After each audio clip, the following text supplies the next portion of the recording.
Gemini shareholders sue over a $398 million IPO that lost 75% of its value in 5 months. Shareholders of Gemini Space Station, Inc., NASDAQ Gemini, filed a class action lawsuit on March 19th in the U.S. District Court for the Southern District of New York, alleging the Winklevoss brothers crypto exchange misled investors about the company's direction before its September 2025 IPO. The stock, which debuted at $28 per share and raised approximately $398.4 million, now trades below $7, a decline exceeding 75%. The case, docketed as 26 CVO 2261, covers investors who purchased Gemini Class A common stock between September 12, 2025 and February 17, 2026. At least 4 law firms, including Pomerantz LLP, Robbins LLP, Holzer & Holzer, and Barrick Rodos and Basine, are now pursuing claims on behalf of the class.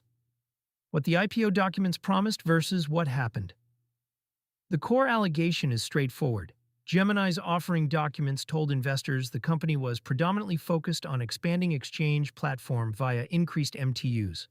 Shareholders say that framing concealed a planned pivot toward prediction markets, a business line that would become the centerpiece of Gemini 2.0, announced in a blog post on February 5, 2026. The complaint identifies 4 categories of alleged misrepresentation. Gemini overstated the viability of its core crypto exchange business. Gemini overstated its commitment to international expansion. Post-IPO financial and business prospects were inflated. The company concealed a non-speculative risk of expensive restructuring. The IPO issued 15,178,572 shares at $28 each. 5 months later, those shares had lost 3/4 of their value. The February announcements that triggered the crash, 2 dates in February 2026, account for the sharpest declines. On February 5th, Gemini published the Gemini 2.0 roadmap. The post revealed that prediction markets would take a more prominent role. The company would exit the European Union, the United Kingdom, and Australia, and roughly 25% of the workforce would be cut. The stock fell 0.64 that day, an 8.72% drop. On February 17th, the situation worsened. Gemini disclosed the departures of 3 C-suite executives: Marshall Beard, COO, Dan Chen, CFO, and Tyler Mead, CLO. The company also revised its financial guidance, projecting a potential $602 million net loss for 2025. Shares fell another 0.975, or 12.9%, closing at 6,585. Gemini ultimately reported a full-year net loss of $582.8 million. A pattern of retreat. This lawsuit arrives weeks after SpendNode covered Gemini's workforce reduction, which ultimately reached 30% of total staff.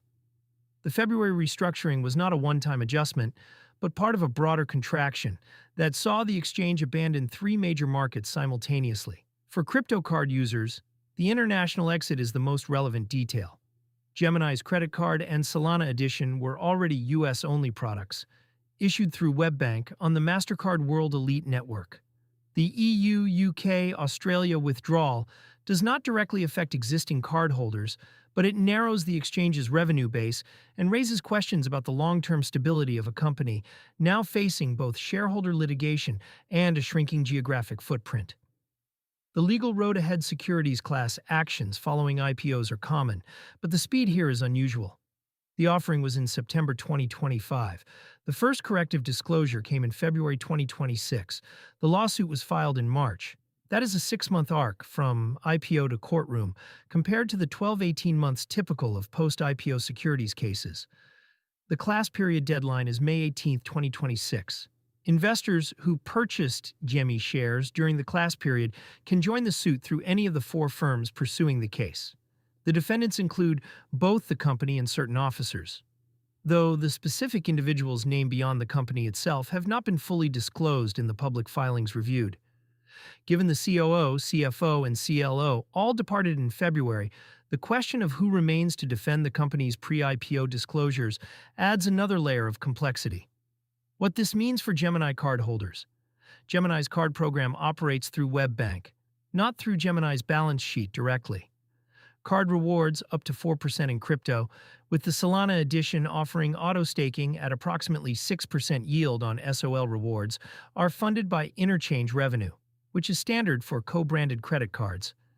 A securities lawsuit against the parent company does not immediately threaten card operations.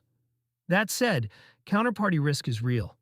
If Gemini's financial position deteriorates further, the viability of its card partnerships could come into question. Users holding crypto rewards within the Gemini ecosystem should consider whether self-custody options provide better long-term security for their holdings. As of March 20, 2026, BTC trades at $70,060, ETH at $253, and the Fear and Greed Index sits at 32, fear. The broader market is not helping Gemini's case for a recovery.